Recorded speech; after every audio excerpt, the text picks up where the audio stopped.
Good morning, everyone. My name is Suzanne Templin, and I coordinate the webinars for Houseman Johnson Insurance. I would like to welcome you to today's webinar, IT Security, People, the Social Engineer's Dream, presented by John Harmon. Today's webinar will run approximately 45 minutes. After the webinar, we will have a question and answer session. If you have a question during the webinar, feel free to type it into the question feature, and John will address it during the Q&A portion. After the webinar is over, there will be a short survey we are hoping you can fill out for us. Please be aware that this webinar is being recorded and will be available for review on the webinar archives of our website. If you do not want to participate in a recorded webinar, you may want to close the application at this time. You will receive a follow-up email from us later today or tomorrow.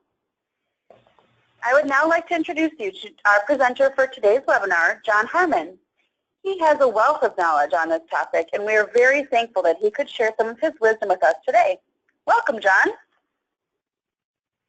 Thank you very much, and thank you all for being here this morning, and for Johnson Houseman for putting on this event. Certainly very excited here. I think what we will do today is I'll go through some just very high-level introductory information on who the heck is FR Secure and who am I. We'll cover some topics about social engineering and how prevalent this is as an attack vector in the security space. And then I'm just going to tell some cool hacker stories and then give you some pointers on how you can protect yourself.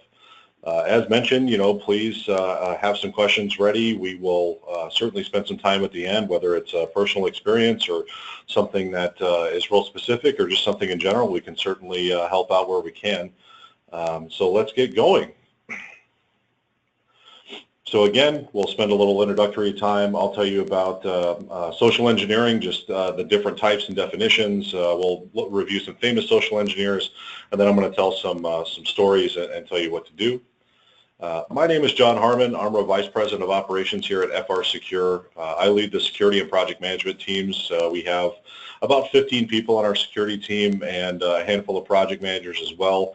My background is in business leadership and logistics, and my affinity for this particular subject comes out of a love for security regulation. Now, I know that doesn't sound quite right, but honestly, I'm really interested in how security regulations and regulatory compliance kind of fits together with this topic and how we can try to, break out of some of those more rigid structures and help people actually manage risk well and employ the tools that we have. So I was the 6th team member here at FR Secure way back in 2012. I do have a wife and 2 teenage boys. One of them went to prom this last year. That was a new thing for me, and I don't remember it being that expensive. If anybody has any advice on how to do that the second time around, because I feel like I got fleeced a little bit, please let me know. I am a classically trained singer, and I went to Concordia College in Moorhead, Minnesota to do just that, and I'm very happy to be here. Thank you for having me. FR Secure, very briefly, we call ourselves an information consulting and management firm. This is really all that we do. We're not an IT company. We don't do hardware and software, anything like that. We don't represent any products. A lot of what we do is help organizations understand where they have security risk, using a assessment methodology called FISA. We do a lot of the hacking for hire and penetration testing and social engineering, attack simulation type things. Anybody who swipes credit cards, we are certified in all those ways with PCI. We do incident management and incident response, as well as high trust. We do a lot of security training and awareness, and certainly a lot of this kind of thing, and just general outreach.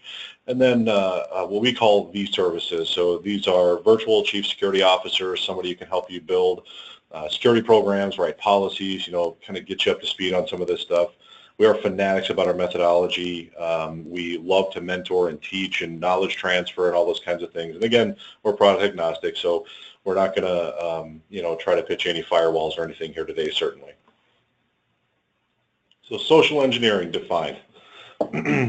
In a very high-level sense, this is convincing somebody that it's in their best interest to give you something. This used to be called being a con man or having confidence schemes and all of those things. This is really hacking human trust and taking advantage of people. And in an arena that can get so very technical as cybersecurity or information security, and you hear about all the attackers and everything going on and all the hacks that happen, this is really the way that people get their foot in the door.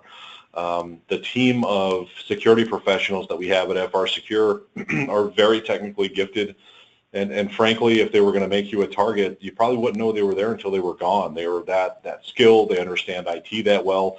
But it would take them quite a long time usually, and they'll tell you why would they spend that time and that effort and that money and the knowledge of those tools when they could just pick the phone up and talk somebody out of a password. So that's really what we're talking about here today, is getting credentials from people, tricking people into downloading things, physically showing up and trying to get access to server rooms and records rooms and those kinds of things. And we'll tell some stories to kind of illustrate how that works.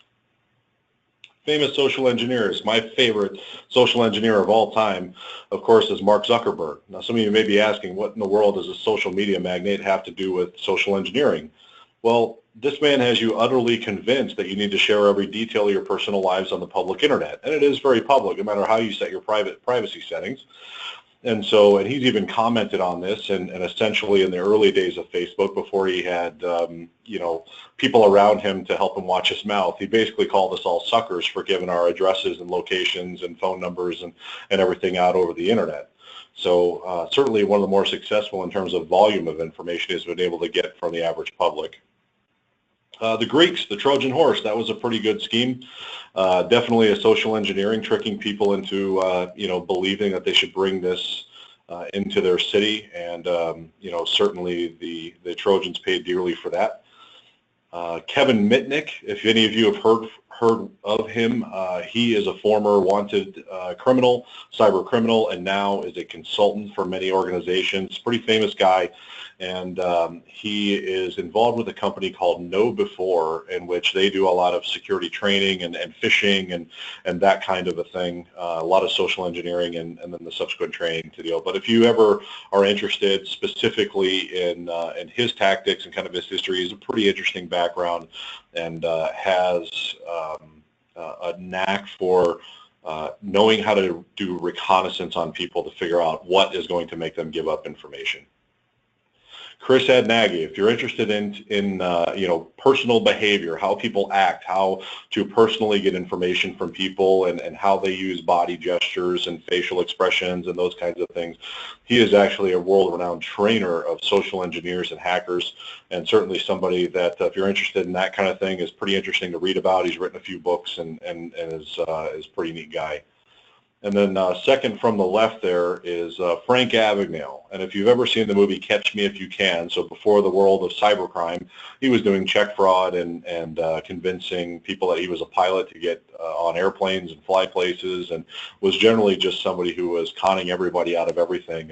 And you realize when you meet him, and if you ever get a chance to hear him speak or meet him, you'll realize right away how enigmatic he is, how magnetic he is, and how easy it is for somebody like that to get your confidence and get information and get things from you. So just a handful of my favorite examples of what social engineers are. Some of them are out of the box a little bit, but you'll find out that that's not altogether out of the box once we get going.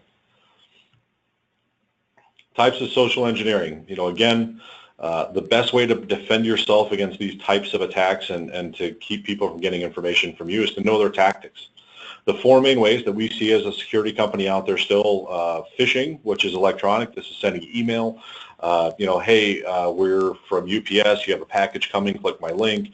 Hey, we are applying for a job, and here's my resume. Click on this Word document and download all the malware that comes along with it. So this is still the number one way of social engineering, of tricking people out of information or to download malware.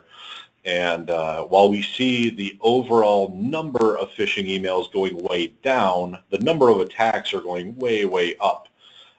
So, for example, the widespread emails, if anybody remembers the Nigerian prince or whoever that needs your help getting money out of and all of that, that's kind of going away. That doesn't really work anymore. Everybody's kind of wise to that. What's happening now is what's more we call spear phishing, or what is called spear phishing. And that's where they know something about you. They know where you work. They know where you go to church. They know where your kids go to school. They know what you're associated with, what sport you play, whatever. And they're preying on that as a way to relate to you. And instead of attacking a whole bunch of people at once, they're attacking these little groups in more frequency. in person is still very much a viable way. We get hired to do this a lot, and this is showing up at the office and seeing if we can talk our way into your server room or into a records room or some kind of switch room or something that will give us access to information. We'll pose as IT company personnel, utilities workers, exterminators, and we got some fun stories about this as well. But this is still very much something that, that happens. Physical drop. So this is where we load up some flash drives, some USB drives with something pretty bad news, and leave it in a lobby, leave it in somebody's office, leave it in a parking lot, and wait for somebody to pick it up, take it inside the workplace, and plug it in, and they're automatically downloading what we've put on there and allowing us access into the system. With the proliferation of disabling USB drives or USB drives on machines, this has become less of an attack vector, but for those who haven't gone down that path yet, it still very much works. And then telephone, which is just call and ask, right? I think especially in the Midwest here, we all like to help, and sometimes the easiest way is to just get somebody on the phone and ask them if they'd help you. And, you know, maybe you're from their IT company and you just need to fix something up real quick, and, you know, could you go to GoToMeeting and log me in and give me control of the machine for 5 minutes? I'll get this fixed up. Just go grab a cup of coffee and I'll have you up and running in no time. Or, you know, hey, we see that there might be an issue. Somebody's logged in last night. Can I get your username and password just to validate that that was you? All of those kinds of things still very much work, and they have been for quite some time. So in an effort to, you know, help curb some of these things and move on to kind of the next security topic, we're hoping that we could spread the word here and get people up to speed on how this is done and help you protect yourself.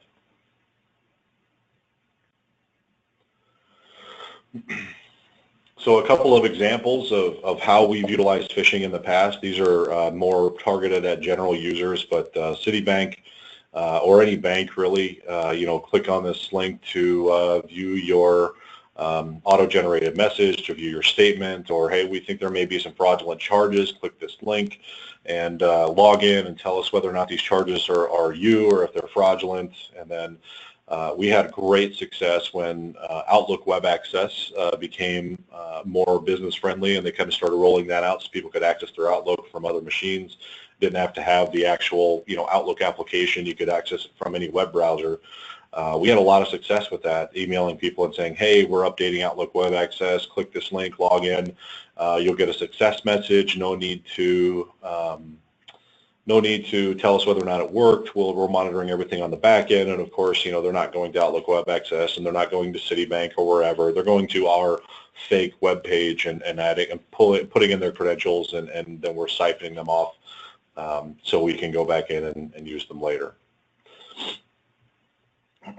So we do a lot of work, you know, in our industry because they are regulated to do so. We do a lot of work with banks, and banks lately have had the examiners and the auditors that they see from the government asking them to do phishing attacks. Now, in a general type of attack, so again, like the UPS package type attack, the numbers aren't as high as you'd think, maybe 10 or 15% of users that we're getting to click on our link or download a file or something, and that tends to be going down. They're getting wise to that. But when we get really tricky, when we're referencing people inside the organization, when we're getting real specific with what we're asking or representing ourselves as somebody from the IT department especially, those percentages go way up. So our success rate for a spear phishing attack against a bank is about 50%. So that means that out of 100 people that we're phishing with that kind of sophistication, about half of us, or about half of those users are giving us their credentials or clicking on our link. And all we need is one. You know, we don't need 50 of them. We just need one of them. And we've never lost. We've never had anybody successfully go through a phishing attack of ours unscathed. So we always win. And there's always some good to-dos and some lessons learned out of that. And generally, it measures people's propensity to click on things and the need for additional training. I usually get asked about this, you know, just in general, you know, what happened at Target, you know, is probably still one of the more large, you know, shocking breaches that was publicized nationwide, you know, in addition to Home Depot and TJ Maxx and some of the others. But Target was really a big surprise, or it seemed to shock and shake a lot of people. And I get asked, what happened there? Well, there's a lot of technical things that happened, and there were a lot of processes internally at Target that, I'm certainly not going to speculate on or make any judgment calls on. But, obviously some of their defensive strategies weren't catching some of the traffic that was hopping around in their network that allowed these attackers to get to their credit card numbers. But ultimately, the attack started through an organization called Fazio Mechanical, who was a HVAC vendor of theirs in Pennsylvania. My understanding is that they've traced it back most likely to a phishing attack on that organization. Most likely it wasn't pre-planned that they would make it into target system. They were just looking in general to see if they could get credentials for this organization and maybe siphon off information or get some W-2s or whatever they were after, and found a gateway into target system via a payment gateway. So a way of paying invoices to Fazio, who were doing heating and air conditioning work at their store locations in the area and nationwide. So, one of the most impactful breaches, at least in the last 10 years or so, was it all started with the phishing attack. So, while these attacks are pretty widespread, and frankly, as much as we hear about them, they're not all that frequent. When they do happen, they can be very impactful, and this is a good example of how far a simple phishing attack for maybe even not that purpose was perpetuated and allowed one of the more public breaches in United States history. This was a recent one that we saw. This was nationwide. We felt it here in Minnesota pretty poignantly. This was a W-2 scam. So this employed a type of email phishing called whaling, where the attackers were posing as senior level members of the organization, administrators, CEOs, presidents, CFOs especially, and they were emailing people in payroll, people in HR, and asking that W-2s be sent batch style to third parties for audit purposes. So imagine the CFO emailing an HR director saying, hey, I need you to gather all the W-2s for all employees over the last 3 years. I need you to send them to this accounting firm because we have to run an audit and they need all the information. Now, this is your boss or your boss's boss's boss or whatever it is, and they're asking you to do something and they're putting some urgency on it. I need it done by the end of the day, whatever. So you go right to work and you email all this stuff off, and it turns out it wasn't him or her. It was an attacker that was tricking you into getting all that information into their hands. And the W-2 forms, of course, have Social Security numbers, earnings information, and all those things. But it also allows the attackers to go file taxes and receive returns. So anybody familiar with e-file, especially some of the rapid file things H&R Block has and some other softwares, you can actually get gift cards or immediate returns, for a percentage off. Hey, if you're owed $2,100, you can pay us $100 and we'll give you $2,000 right this second, so you don't have to wait for the government to return your check. And then when the real people were going with their W-2s to file their taxes, they were finding out that their taxes had already been filed and the returns cashed. And it was this huge slowdown then at the IRS and at state agencies processing tax returns. In Minnesota, if you filed your taxes between, I don't know, it was like kind of the end of January, the first part of February, you had about a 3.5-month delay before you received any information about whether or not your tax return was accepted, whether or not you would get your return. I mean, it was a huge slowdown because they were having to go through with a fine-tooth comb and figure all this stuff out, and the state was defrauded out of quite a lot of money by the time it all sorted out. So be really wary of that and sending out information. Double check, triple check, do it all over again. Make sure that before you send people's information kind of out in the ether that you're authorized to do so, and it's done in a very secure way. Email is generally not the preferred way in that case. All right, so I'd like to, transition here, if I haven't scared you enough already.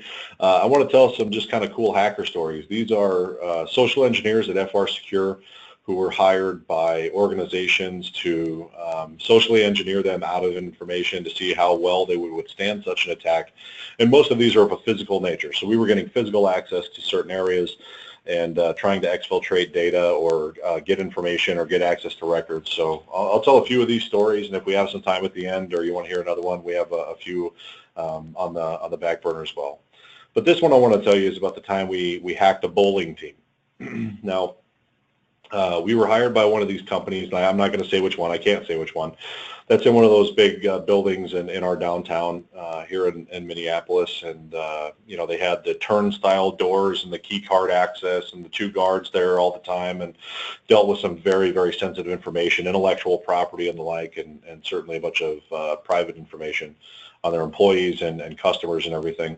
And the mandate was pretty simple. We had a pretty open invitation from their management team that said, hey, just see if you can get into any of our secure areas. See if you can get in the front door, first of all, but if you get in, can you get into server rooms? Can you get into records rooms? Can you get into our finance department area?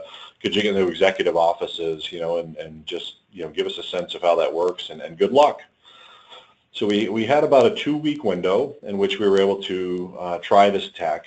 And we did some reconnaissance, and we're thinking about it, and what we figured out was 2 things. Number one, we weren't going to be able to fake access, and number 2, we weren't going to be able to do anything James Bond or Mission Impossible, like rappel through air vents or anything like that. It's just not our style.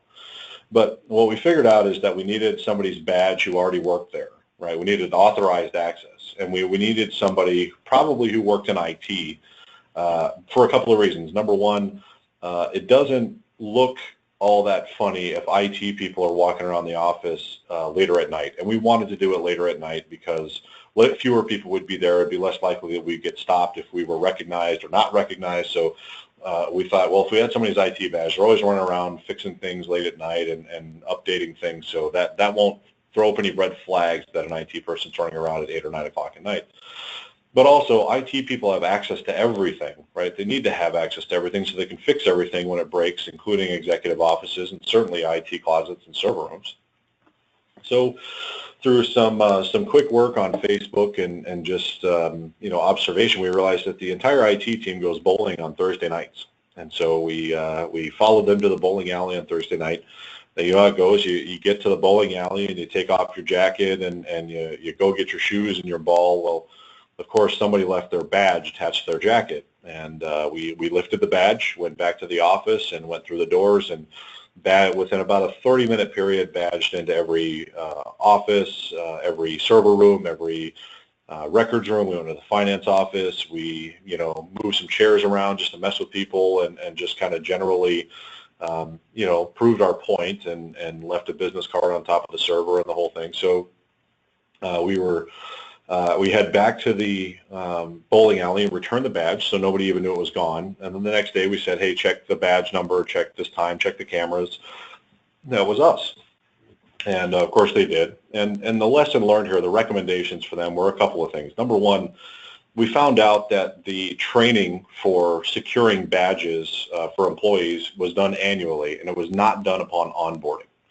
So this employee that we stole the badge from had only been there a couple of months, and nobody ever told him that he should never let that badge out of his sight, and so he left it out in a public area. Number 2 was going through that many doors. We went through probably 15 or 20 doors in about a 30-minute period. Didn't raise any red flags systemically for them. They were all key card access doors, so we had to unlock them with the key badge and everything. That didn't throw up any alarms. So we recommended that they, hey, if you see this happening, especially after hours, have somebody from security go find out where the fire is, because somebody's sprinting around the office and opening doors, what's going on, what's wrong. It's just irregular. So we asked them to do that. And then also, the guards were there when we walked in, and it was after hours. And while it wouldn't be at all business friendly or appropriate to have everybody have their ID checked during business hours, we felt it was reasonable if somebody didn't belong there or somebody was there under false pretenses that they would be caught by another, user in the office. But after hours, if somebody comes up after, say, 6 o'clock, we wanted them to check an ID along with the badge to make sure that they matched and that the person was actually supposed to be there and authorized to be in the office after hours. So that was the to-dos, the things that we recommended that the company do to protect themselves from this attack. And maybe some of those are things that you could do or consider doing if you're in a similar situation. So these are fun ones. So this is an attack on a bank, actually, and we posed as an exterminator. We've done fire safety companies as well. You know, we stand up fake websites and all kinds of things, make appointments, and we'll go in and check all the fire suppression, including the one in the server room where we would plug in a wireless access point or some kind of malware payload directly into the server. But the exterminator one especially works well when there's multi-tenant buildings. So if this would be like a landlord hired us to come around and just check for these nasty little bugger spiders and spray around to get rid of them. So we put some blue Gatorade in a spray bottle and put a spider in a little pill bottle and go around and ask to be let into areas that are dark, don't necessarily have windows or outside access, and are pretty warm.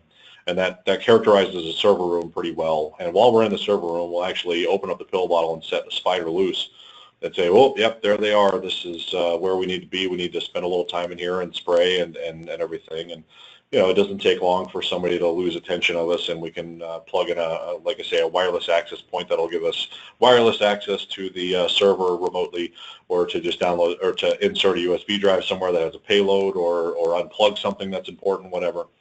And then, you know, make our exit. And that's a very, very common method for us. Sometimes we get busted by people who actually call the landlord and say, did you send an exterminator over here, or did you send a fire safety company over here?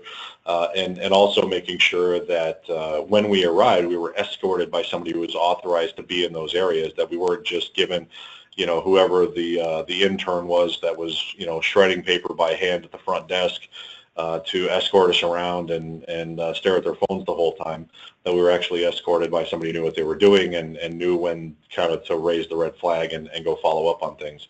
So those are usually two common recommendations on this type of attack. Is number one, make a phone call, you know, make sure that this person is there, that they made an appointment, that they're authorized and they are who they say they are, and that, you know, this was planned. If it was set up by a third party, like a landlord, calling that person. And then also being very discerning about when and who you let into a server room and who gets to escort them, and keeping a really close eye on them. I would say 9 times out of 10, when an exterminator shows up to your office, it's legitimate, right? You just need to make sure that you know, they're taken care of, and that they take care of the problem and get rid of the ants or the spiders or whatever they got. But you know, that 1 time out of 10 or that 1 time out of 100, it's us. You know, you want to make sure that you have good processes in place and make sure we're escorted properly, and that you know, the proper access is given to somebody in that position. So this is Matt Finley, the gentleman on the right, and the picture on the badge. And if you ever see him in your office, that's probably not a good thing. He's one of our chief social engineers. In fact, he doesn't particularly like that I show his picture on this presentation. But Matt is, you know, very skilled social engineer, very well trained, very well practiced. And in this case, we were hired to see if we could get into the physical offices of a company called American Specialty Health in the Southwest. We are authorized to use their name. They thought it was kind of a fun story and would help spread the word. So what Matt did was twofold. Number one, he posed as a job applicant. They were having a job fair, especially for some positions that were pretty tough to find, and he made up a resume of technical expertise that was, you know, really tough to find, and that's something that they've been looking for a while. They were very eager to meet him and very happy that he was coming down and kind of recruiting him and courting him a little bit.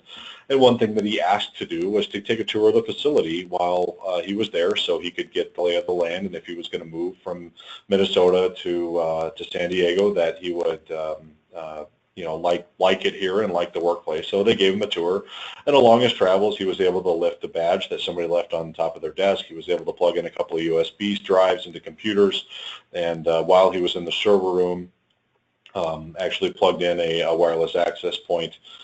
He was allowed to carry a backpack during this entire time, and had a visitor badge that was not able to open doors, but he had an escort that got him into anything and everything he asked for. Now, thinking that was cheating a little bit, he went back and just tried to kind of talk his way into the building. So not posing as a job applicant, not posing as an IT member or anything like that. Just went up and said, you know, I'd like to meet with somebody. He made up a name. The person at the front desk left the front desk unattended to go ask somebody who this person was, and while he was there, he was able to reach around and get a guest badge from that was sitting on top of the front desk. He put the badge on and then left. And then he went back to the hotel, mocked up the badge that you see there that says the company name. It looks just like one of their employee badges. It's the same brand. It has his picture on it. Everything matches up. He then came back the following day and just tailgated his way through the building. So he would wait till groups of people, coming back from lunch, whole departments and handfuls of people that he could kind of blend in with. And he got into just about every floor of the building. He got into the server room again and into the IT area. He got up on the roof. He was able to sit down in a vice president's office and conduct some work and get some things done, and sent us a couple of emails and just, to see if anybody would pop in and ask him who he was and those kinds of things. So, very successful attack. And the adjustments that they made certainly were a lot of training on tailgating, for employees. I know it seems rude. I know it seems almost unthinkable, but, making everybody badge in and making, to where you're not having strangers tailgate you in. Personally, I don't see a problem with it if you know the person, if you know that they're a current employee. But even so, if you haven't seen somebody in a while, or it's not somebody in your department, you're not absolutely sure they work there, former employees come back and try to tailgate their way in, and they look familiar, so people let them in, and then they wreak havoc or try to get back for a wrongful termination or something. It tends to happen. So that was a big to-do for them, was to not allow tailgaters.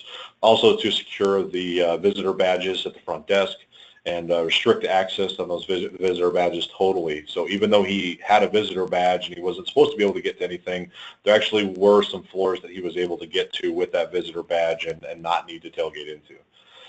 So those were a couple of things that they were able to do. Again, anybody who's escorting somebody around the building should have extra training on security and know what to look for, and understand that well, 99 times out of 100, it is, exactly, people are who they say they are, but that one time out of 100, having a sharp eye and making sure you're keeping an eye on things and not allowing strangers into important areas is best practice.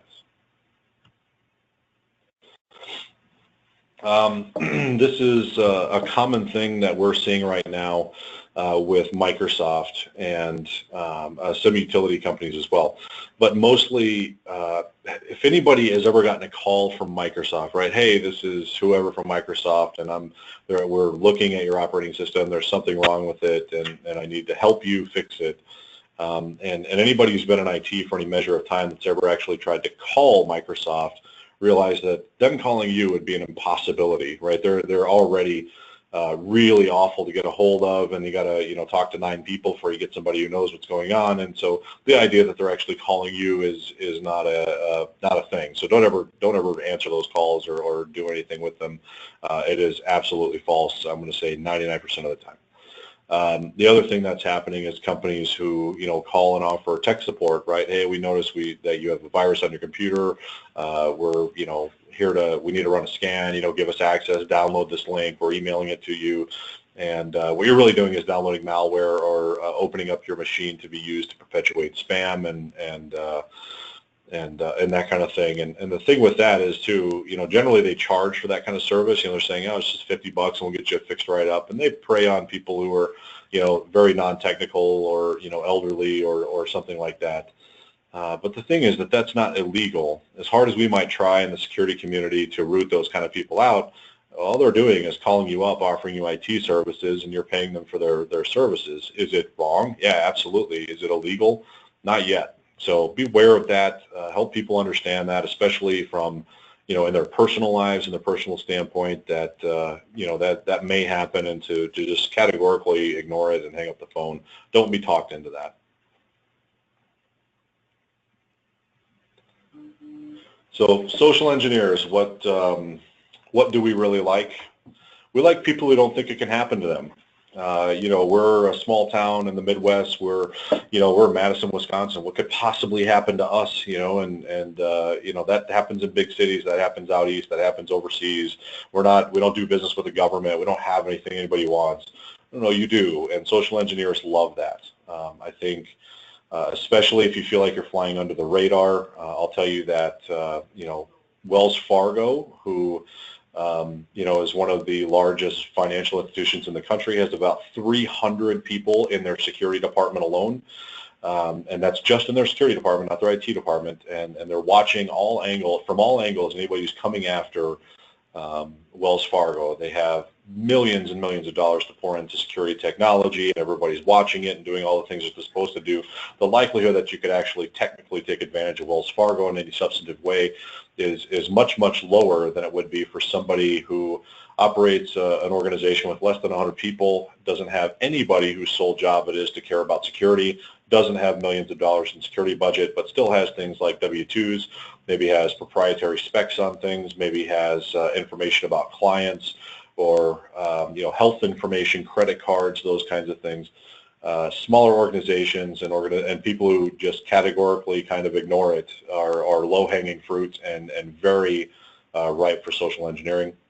And the other is people who are too busy to notice. I would say this is a category of organization and people who kick security down the road and say, not this year, it's not worth looking at. If I know something, if I know about it, I have to do something about it, put that off. Not doing regular vulnerability testing, not assessing the risks of where you may have security risk, and measuring that and working on it and all those kinds of things. That's a big thing for us. And also, maybe an opinion more, but organizations where security only lives in IT and everybody else is really ignorant of it, and you always have this IT person who feels like is yelling the sky is falling all the time, and they're just trying to help, and ultimately this should be an initiative of the executive team, of the board. It should be top down. It should be ultimately those are the people who shoulder the risk when something goes wrong and have to answer for it, and should be very involved in their security programs. So if you've doubted anything I've said so far, I'll point you to a report that Verizon does every year. And we're all taking bets, by the way, in the security community of whether Verizon's going to report on their own breach next year. But every year they put out a study on breaches and stats, and they talk about industries and prevalent threats, and they really break it down in nice data. Verizon says that out of 100 people that would receive a phishing email, only 10 right now are going to recognize that it's a phishing email. They're going to be able to pick it out. They're going to notice the signs. They're going to figure it out. But 3 of those 10 are going to click on it anyway.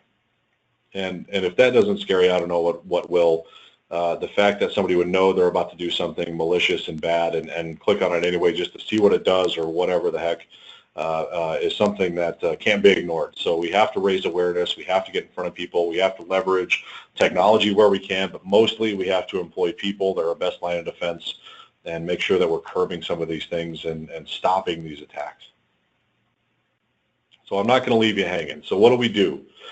The best way to protect yourself, again, social engineering, is knowing their techniques and knowing how to deal with them. So to combat phishing, never click on a link in an email that leads to a login page and log in. I'm going to back this up a little bit and say never click on a link in an email. If you have business practices that demand that you do this and they can be avoided or changed, do that. We want to get people away from clicking links in emails. There's so much exposure now and so many ways to fake things and make it look legitimate.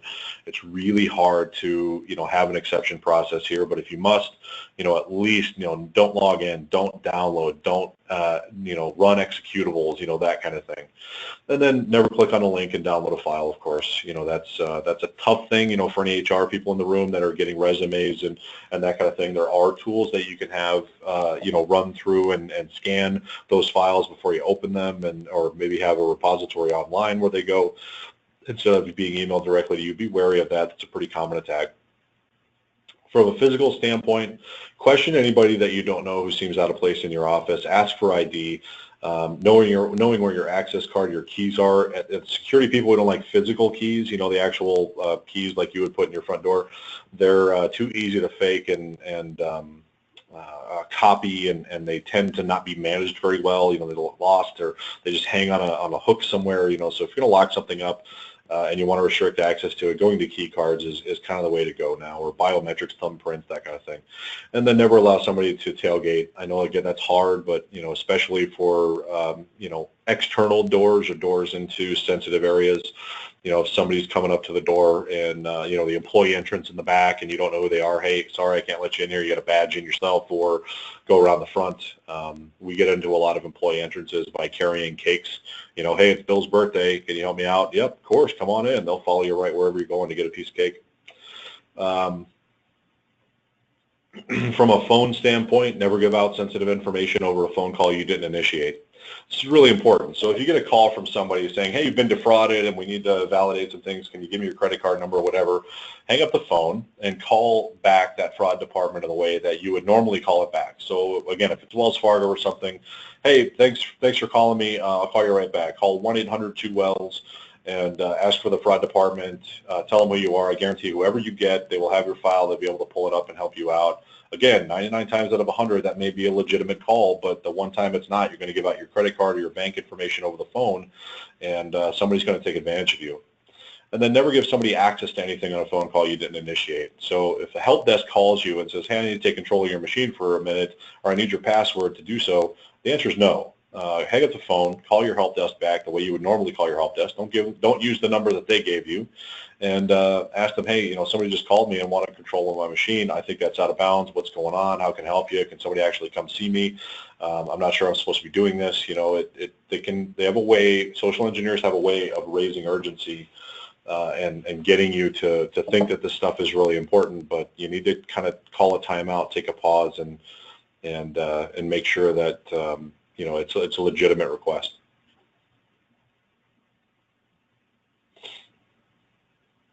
So that's it for my presentation. Thank you very much again for having me. I'll pause for questions now. If you'd like a copy of the presentation, you can text SE John to 44222.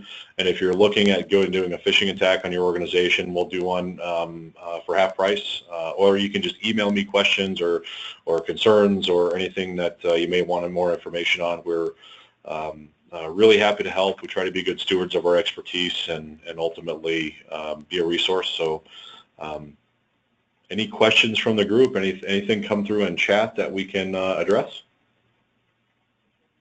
So far, we have not received any questions, but we're going to give people a couple minutes to do so. I do want to let any audience members know that my associate Rachel will be sending you via the GoToWebinar application. We'll be sending you the copy of today's presentation along with the recording of today's webinar. And, you know, as John said, if you do come up with questions, feel free to reach out to him. You can also reach out to your contacts here at HJI, and we can also forward that information over to John for you.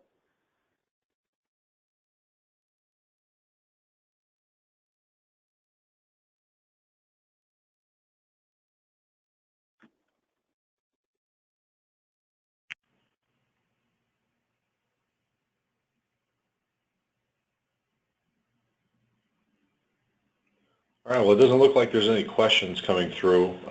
If I can offer one more piece of advice, and this came up a few months ago. We were talking to a group about security questions. So we've all gotten really good at getting complex passwords, hopefully, and that we're changing them regularly or using a password manager. But one thing that came up was the advent of security questions. So if I forget my password, I can hit I forgot my password and what's your mother's maiden name, and okay, we'll reset your password or send you an email or something. And those security questions are generally things like, you know, again, what's your mother's maiden name?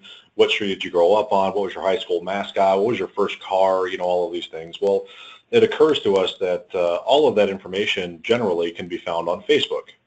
So, you know, anybody with enough time and enough inclination and connected to you, or if you don't have your privacy settings set, can go through and probably find this information for the most part. And if they know your username or know an email that you're using, they can get in. So we've been offering the following.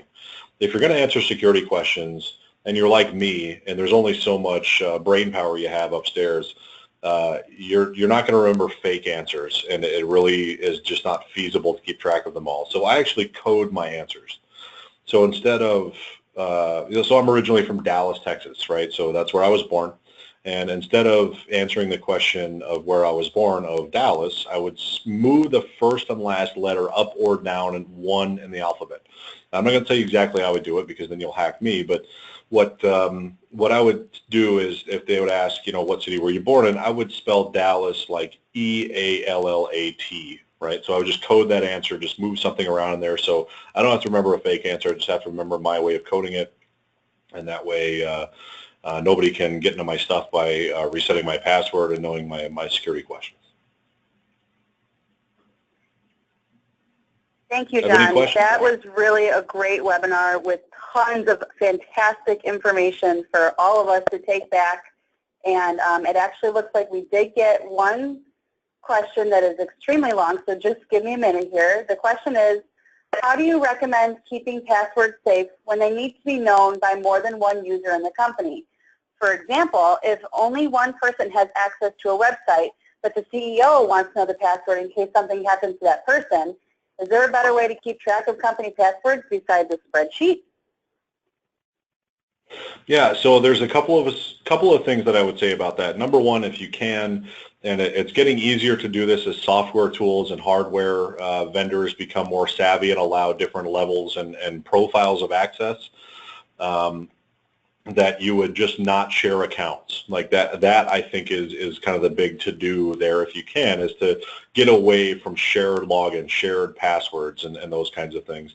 But if you must, there are ways to manage passwords via things called password managers. There's a couple of free ones out there. KeePass, K-E-E-P-A-S-S is one that is free, and it allows you to create, you know, impossible passwords, have multiple logins, so multiple people can go into that database and get passwords with their own password. So everybody has their password of the password, so to speak. The other thing I would highly recommend, if it's something that sensitive or something that that important, is that you would have some kind of two-factor authentication. So without going into too much detail, having a password alone sometimes isn't enough, and you want to double that up by making somebody receive a code via text on their phone, or having to do a thumbprint or something like that. So there's another way to validate that whoever's trying to log in is the person that's trying to log in. So again, number one, if you can get away from shared passwords, that's great. That way you know if changes were made, you know exactly who did them and who was logged in at the time. You can control access. Maybe the CEO of the company doesn't need access to everything, and they just need access to a couple of things, and she'll be okay with that. Or if it's just a must that they want access to everything, then I would use a password manager and insist on two-factor authentication. And there's a lot of tools, and the cost has come way down to do that, so I would certainly look into that.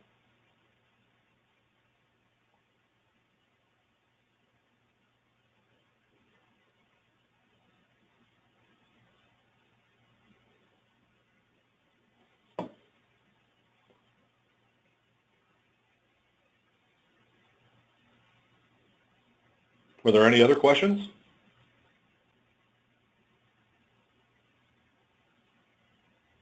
I think that is all of the questions that we've received so far. And again, if anybody has further questions that come up as you review this information, please reach out to John at his website.